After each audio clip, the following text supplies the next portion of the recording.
इस बार कैपेसिटेंस निकाल लेते हैं।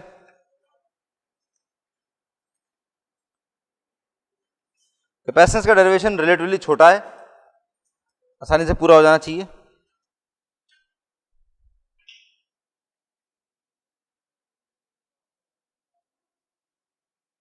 सेम तरीका है कि आप इंडक्टेंस के डेरिवेशन के बाद ये समझ चुके होंगे कि हमको कितनी चीजों के बारे में कितनी चीजों के बारे में समझना है। ठीक है, तो start by defining potential, electric potential at a charge single conductor. Electric potential at a charge single conductor, एक सिंगल कंडक्टर है, ये कंडक्टर है और ये इसका सेंटर पॉइंट C है और इससे इतनी दूर P पॉइंट पर it is at distance of dx, distance of x, इसका रेडियस है r, चार्ज है q Coulomb's, this is the conductor A।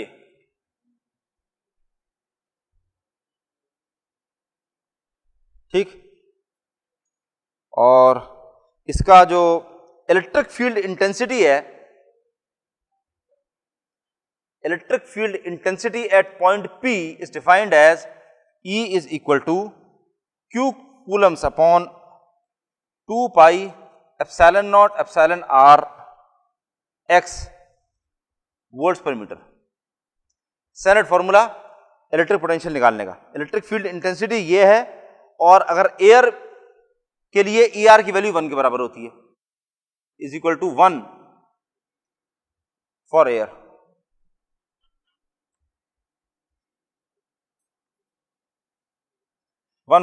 Air की वैल्यू 1 हो गई, इसलिए E की वैल्यू क्या हो गई, Q upon 2 pi epsilon not x volts per metre, इतना हो गया। और पोटेंशियल डिफरेंस VA की जो वैल्यू है, VA is equal to R से लेके इंफिनिटी तक, सेम तरीका है, nothing new, 2 pi epsilon not x dx। इसका मतलब क्या हो गया, Q upon 2 pi epsilon not और 1 अपॉन x का इंटीग्रल क्या हो जाएगा, log x r to infinity. ठीक है, r टू इंफिनिटी तक ये वाला हो गया एट अ पॉइंट P। और ऐसे में अगर ग्रुप ऑफ कंडक्टर्स हैं, मतलब ये है, अगर इस तरह से है, ये रहा A और इसके अलावा B C D E, B C D E N ऐसे बने हुए हैं।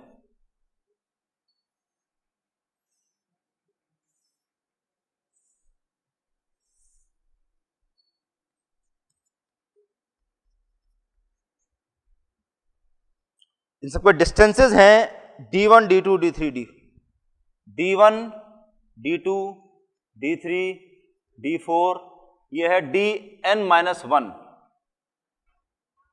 आखिरी वाला है Dn-1,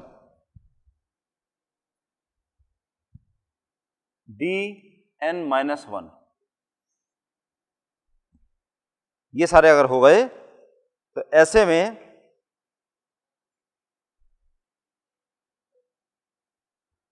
बेसिकली क्या हो जाएगा, VA इज इक्वल टू जो सेल्फ कैपेसिटेंस है, सेल्फ कैपेसिटेंस के क्या निकल के आ रहा है, Q upon 2 pi epsilon not log x r to infinity, Q upon this is let us call this Q1, ये Q1 है, ये Q2 है, ये Q3 है, ये Q4 है, Q5 है, ये Qn है। तो Q1 upon 2 pi epsilon not log x r to infinity. ठीक है, पहले ये टैली कर लो, प्लस और भी चीजें सेम चीज है, जो एक ऊपर जितना चार्ज था दैट वाज Q1 का Q1 upon 2 pi epsilon not log x की value r to infinity, plus मतलब इसके बीच के स्टेप्स मैंने हटा दिए हैं, आई एम अज्यूमिंग कि ये वाली चीज आप लोग निकाल लेंगे, खाली मेन चीज आपको बता रहा हूं। ये हो गया plus Q2 upon 2 pi epsilon not log x कहां से कहां तक का हो जाएगा, ये b की वजह से कितना हो जाएगा, b की वजह से a पर जो इफेक्ट होने वाला है तो उसका पोटेंशियल जो बनने वाला है वो कितना बनने वाला है, दूसरे वाले का d1 to infinity plus q3 upon 2 pi epsilon not log x कहां से कहां तक का होगा, d2 टू इंफिनिटी, d2 से लेकर इंफिनिटी तक प्लस करते करते करते आगे लास्ट वाला क्या आ जाएगा, qn upon 2 pi epsilon not log x dn minus 1 से लेकर करके इंफिनिटी तक का, ये आ जाएगा सर। सेम तरीका है, नथिंग न्यू।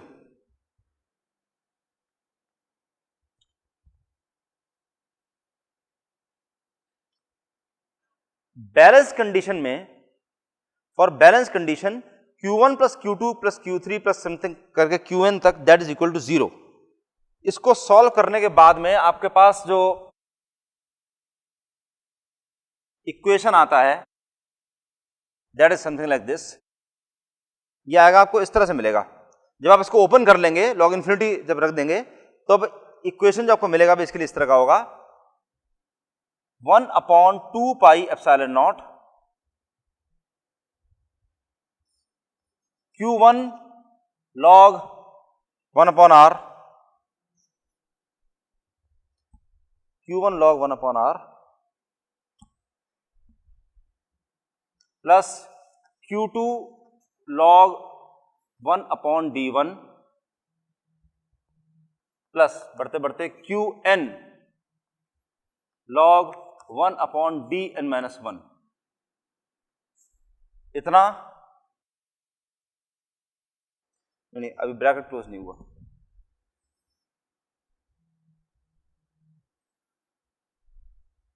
प्लस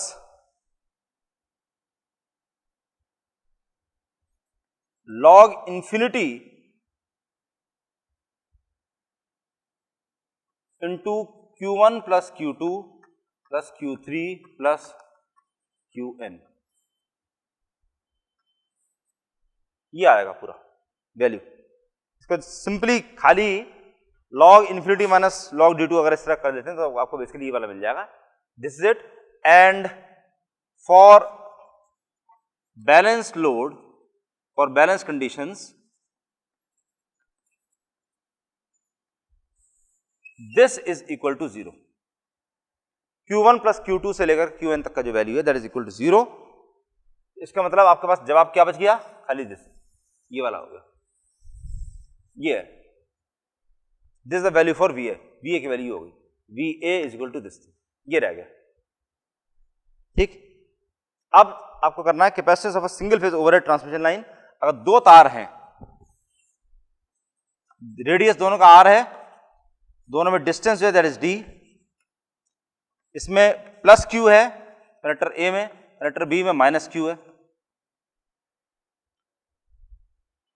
ठीक, तो va की जो वैल्यू है va will be equal to 1 upon 2 pi epsilon not, इस वाले फॉर्मूले से q log 1 by r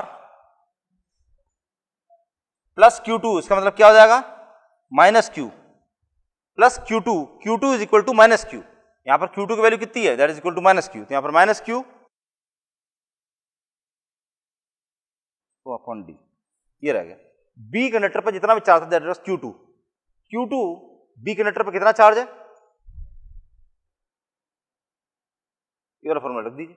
this gives you the value of, कितना हो जाएगा, q भी बाहर निकाल लो इसमें, so this is log 1 upon r minus log 1 upon d, log d upon r हो गया, that is equal to q upon 2 pi epsilon naught log d by r, ये हो गया va।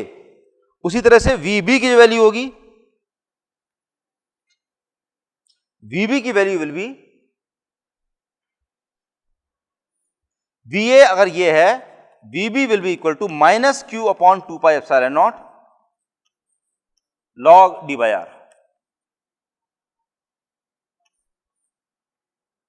बस खाली इतना फर्क पड़ रहा है, दैट इज माइनस, माइनस हो गया। ठीक है। पोटेंशियल डिफरेंस, दोनों के बीच में जो पोटेंशियल डिफरेंस है that is VA minus VB।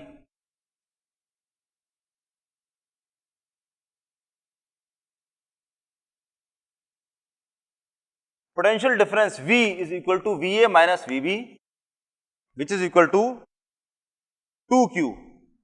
2 cancel कर जाएगा तो Q upon pi epsilon not log D by R, ये रह गया।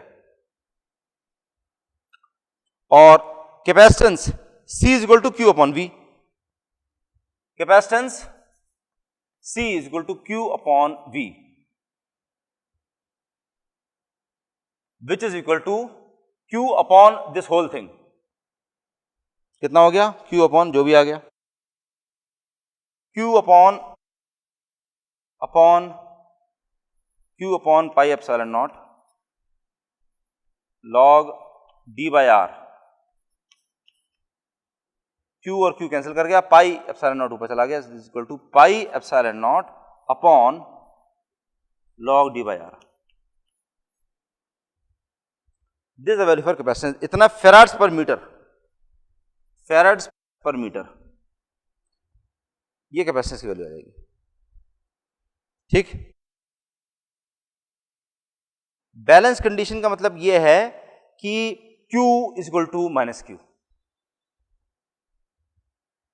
मतलब अगर दो तार हैं इसमें अगर Q है तो दूसरे वाले माइनस Q है।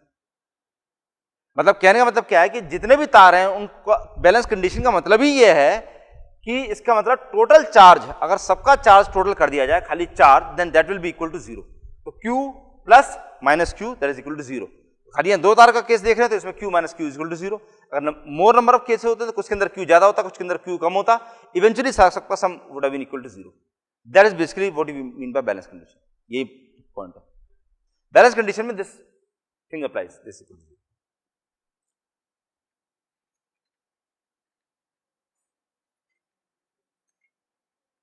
अच्छा, अब छोटी छोटी दो तीन चीजें और देखिए। एक है स्किन इफेक्ट, एक है प्रॉक्सिमिटी इफेक्ट।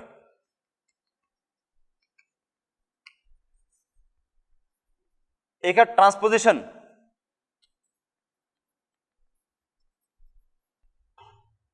स्किन इफेक्ट क्या है? मान लीजिए ये पूरा कंडक्टर है, इसके अंदर सारे स्ट्रैंड्स हैं, सारे स्ट्रैंड्स हैं बकायदा जो भी। अब बीच वाले उसमें अगर स्ट्रैंड्स देखते हैं तो इसमें these strands are surrounded by a greater amount of magnetic flux.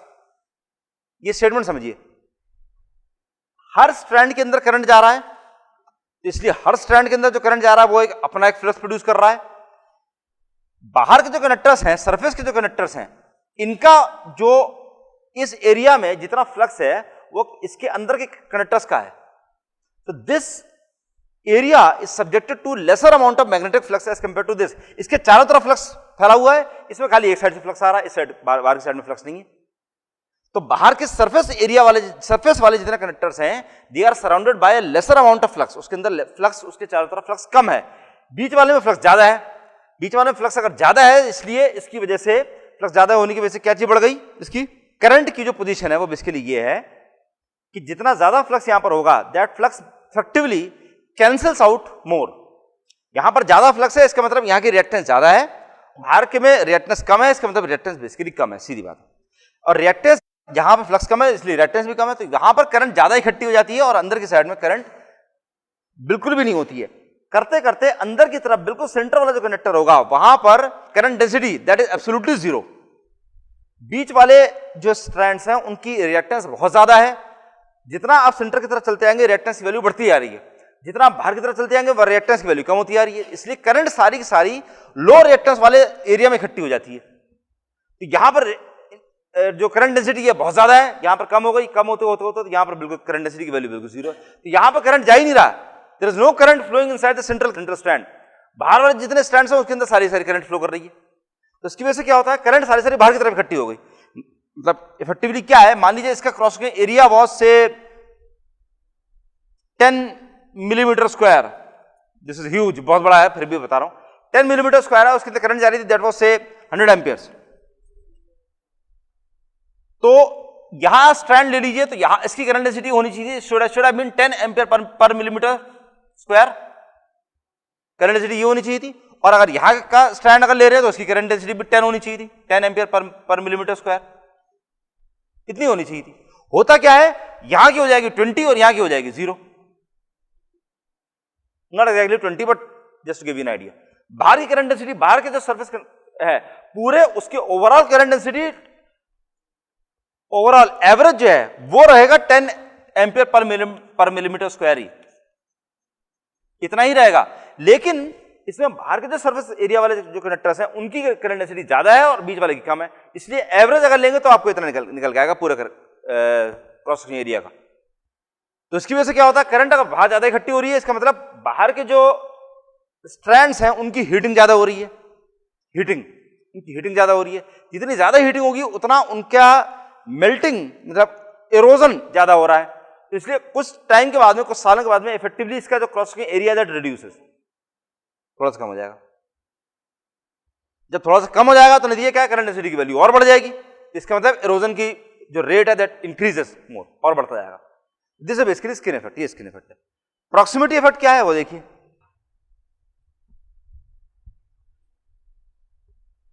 Proximity effect ये है कि दो कंडक्टर्स हैं, इसके अंदर करंट बाहर की तरफ आ रही है, इसके अंदर करंट अंदर की तरफ जा रही है। अगर ऐसा होगा तब क्या हो रहा है, तब ऐसे में वही रिएक्टेंस के डिस्ट्रीब्यूशन की वजह से, रिएक्टेंस के अनइवन डिस्ट्रीब्यूशन की वजह से जितना भी करंट है वो सारी की सारी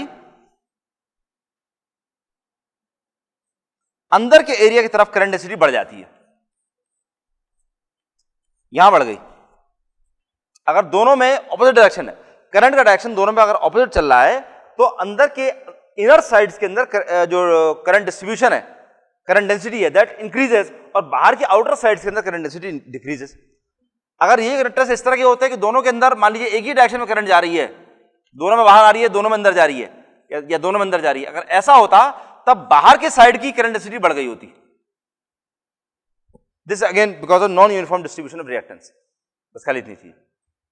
बाहर के जो एरिया है उनके अंदर करंट डेंसिटी बढ़ जाती है और अंदर वाले एरिया के अंदर कम हो जाती है, अगर दोनों में डायरेक्शन सेम है, ठीक है। This is basically known as proximity effect. एक चीज है ट्रांसपोजिशन। ट्रांसपोजिशन क्या है, ये है मान लीजिए इधर का लाइन सपोर्ट एक है और एक लाइन सपोर्ट मान लीजिए यहां पर है, इसके कुछ देर के बाद में एक लाइन सपोर्ट यहां पर एक और है, इससे तार ये यहां से यहां गया, ये तार यहां आया, ये वाला तार यहां कनेक्ट हुआ, ये वाला तार यहां कनेक्ट हुआ, ये वाला यहां कनेक्ट हुआ, ठीक है, सेम चल रहे हैं। अब ऐसे में होता क्या है, अगर आपने तीनों तारों को उसी ऑर्डर में कनेक्शन अगर चलने दिए तो होता क्या है, जो उनके इंडक्टेंस और कैपेसिटेंस के जो इफेक्ट्स हैं, प्लीज नोटिस कि इंडक्टेंस के जो इफेक्ट है that is also governed by the other conductor. इसकी इंडक्टेंस कितनी होगी that is also dependent upon this conductor and this conductor. अभी आपने इंडक्टेंस के जो डिस्ट्रीब्यूशन आपने देखे हुए हैं, इंडक्टेंस के और कैपेसिटेंस के जो आपने डेरिवेशन देखे, उसमें आपने ये वाली चीज देखी कि इस तार की जो इंडक्टेंस है that is also affected by other conductors also. इसकी जितनी कैपेसिटेंस निकल के आने वाली that is also affected by other conductors. Resistance is clear, resistance इस तार की जितनी रेजिस्टेंस है वो इस तार की ही है, उसका दूसरे बाकी तारों से कोई लेना देना नहीं है। लेकिन इंडक्टेंस और कैपेसिटेंस ऐसे नहीं है, उनका फर्क जो है वो इससे और इससे भी पड़ने वाला है। अब ऐसे में अगर इन तीनों के बीच के जो फिजिकल डिस्टेंस है वो आपने पूरे लाइन में सेम रहने दिया, तो जिधर की भी लोडिंग ज्यादा हो रही है उस पर्टिकुलर तार पर इंडक्टेंस का इफेक्ट जिसमें भी ज्यादा चल रहा है उसमें पूरे तार में पूरी लेंथ पे, मान लीजिए इसको अगर साइड से अगर आप देखते हैं, एक तार ये जा रहा है, एक तार ये जा रहा है, एक तार ये जा रहा है। अब हुआ क्या कि because of uneven space distribution, ये यहां पर तो बराबर स्पेस है, लेकिन यहां पर जाते जाते आगे पीछे हो गई, टेढ़ी मेढ़ी हो गई। तो हुआ क्या कि मान लीजिए ए बी सी 3 कंडक्टर्स हैं, तो सी कंडक्टर के ऊपर ए से लेके सी तक का डिस्टेंस और बी से लेके सी तक का डिस्टेंस का फर्क यह पड़ा कि इसकी इंडक्टेंस और कैपेसिटेंस की बढ़ गई एज कंपेयर टू ए और बी, सी वाले की एल और सी बढ़ गई। तो पूरे लाइन में मान लीजिए 500 किलोमीटर लंबी लाइन है, पूरे लाइन के अंदर यही वाली चीज हो जाएगी, पूरी लाइन में सी की इंडक्टेंस और कैपेसिटेंस ज्यादा है, ए और बी की कम चल रही है, तो अनइवन लोडिंग होनी शुरू हो जाती है।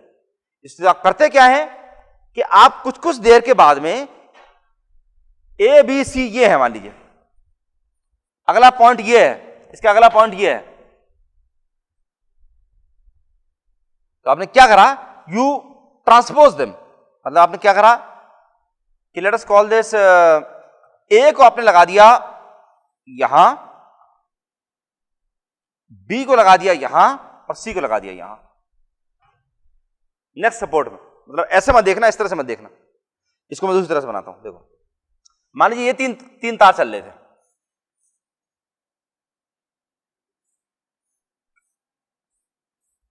तो क्या करेंगे आप, ये रहा ए, ये रहा बी, ये रहा सी, इसको यहां जोड़ दिया, इसको यहां जोड़ दिया, इसको यहां जोड़ दिया, कुछ देर के बाद इसको यहां, इसको यहां, इसको यहां, फिर कुछ देर के बाद में इसको यहां, इसको यहां, इसको यहां, ऐसे करते रहते हैं। जो सपोर्ट्स हैं, सपोर्ट्स पे आप उन तीनों को साइक्लिक ऑर्डर में घुमाते रहते हैं। नतीजा क्या है कि जो उनकी जो इंडक्टेंस और कैपेसिटेंस का जो डिस्ट्रीब्यूशन है वो पूरी लाइन में अगर आप कैलकुलेट करके निकालें, that will come out to be बराबर बराबर, तीनों में बराबर बराबर बढ़ जाएगा। ऐसा नहीं होगा कि एक पर्टिकुलर तार की इंडक्टेंस बहुत ज्यादा निकल के आ रही है, दूसरे वाली की कैपेसिटेंस बहुत ज्यादा निकल के आ रही है, तो पूरे जो जितनी लाइन है उस लाइन के अंदर पूरा ऐसी कंडीशन है।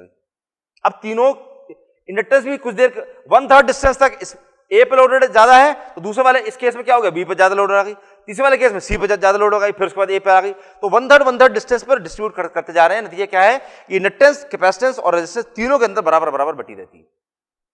ये सब काम करने यूं जरूरी है कि जितना आपने जो वो है सप्लाई जनरेटर स्टेशन जो है, जनरेटर के ऊपर अनबैलेंस लोडिंग कंडीशन नहीं आने चाहिए। तो वैसे ही आप जो इसमें जो लोड सप्लाई करने वाले हैं उस पर अनबैलेंस लोडिंग कंडीशन वहां से तो आएंगी आएंगी। वहां भी आप पूरी कोशिश करते हैं कि तीनों फेजेस के ऊपर लोड बराबर रहे, नहीं तो पता चला सारा फेज अगर एक ही फेज पर आ गया तो बाकी दोनों फेज एक तो बेकार जा रहे हैं और उस फेज के ऊपर लोडिंग ज्यादा हो रही है। तो तीनों फेज पर बराबर बराबर लोड बटे रहना चाहिए।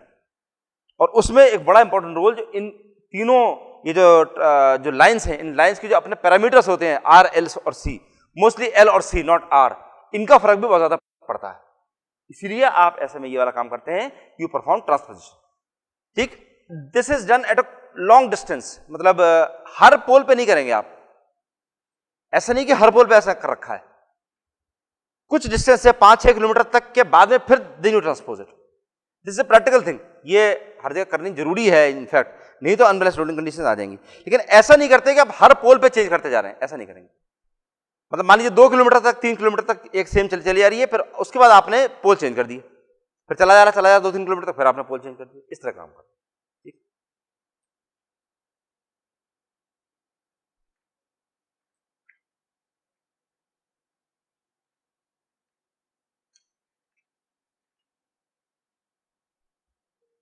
अच्छा जी, अब 3 तरह की लाइंस होती हैं, short transmission lines, medium transmission lines और लॉन्ग ट्रांसमिशन लाइंस। ठीक, शॉर्ट, मीडियम और लॉन्ग के अंदर फर्क क्या है? Short transmission lines less than 60 kilometres and 20 kV,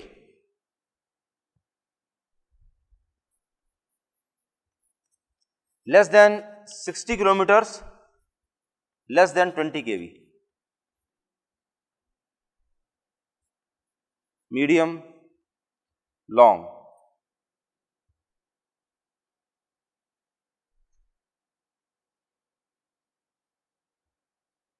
long is more than 150 kilometres and more than 100 kV। ये तीनों में डिस्ट्रीब्यूशन होता है। मीडियम सस्पेंस है, मीडियम के बारे में सस्पेंस है, मीडियम की वैल्यू क्या होगी? 60 से ऊपर, 100-150 से नीचे, सिंपल, दोनों के बीच की होगी ना, 20 से 100 तक। तो मीडियम ट्रांसमिशन लाइन का जब आप सेंडिंग एंड और रिसीविंग एंड का इक्विवेलेंट सर्किट डायग्राम जिस टाइम आप बनाते हैं वो ऐसा बन के आता है।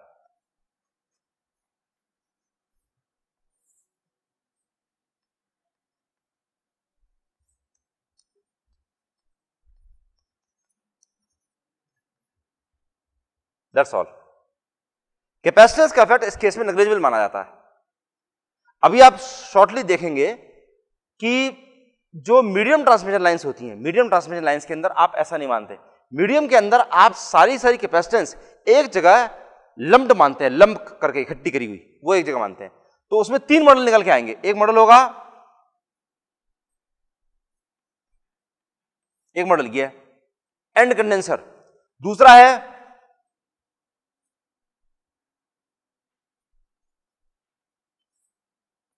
R/2, R/2, X/2, X/2। This is nominal T method, T shape का दिखाई दे रहा है, टी मेथड। तीसरा है नॉमिनल पाई मेथड,